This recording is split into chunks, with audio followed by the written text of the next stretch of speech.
जय हरी.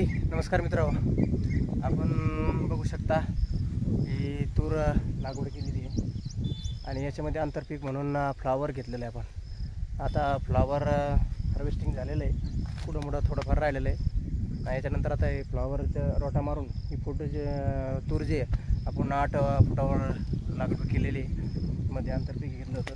त्याच्यानंतर आपली आता पहिली छाटणी झालेली, आता ही दुसरी छाटणी सुरू आहे. दुसरी छाटणी आता जवळपास आपली तूर ही 4-4.5 फुटाची हाईटची आहे, तुम्ही बघू शकता. आणि याची दुसरी छाटणी चालू आहे. आणि पहिली छाटणी आणि दुसरी छाटणी घेता वेळेस आपण घ्यायची काळजी म्हणजे आपण एक छाटणी झाल्यानंतर एक कीटकनाशकचा त्याच्यामध्ये एक बुरशीनाशक आंतरप्रवाह आहे.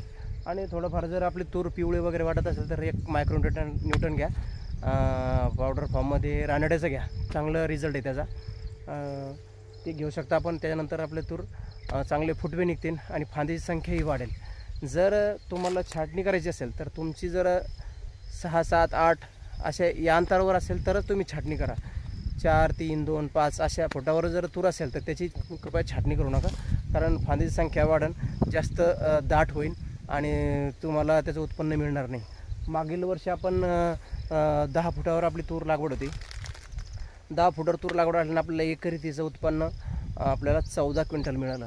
आणि बघू शकता तुम्ही, आपण तिला 10 फुटावर करून 2च छाटण्या केल्या होत्या. जर आपली तिसरी छाटणी करता आली नाही जास्त हाईट झाल्यामुळं, आणि चांगलं उत्पन्न मिळालं आपल्याला. असेच आपण नवनवीन प्रयोग करत असतो.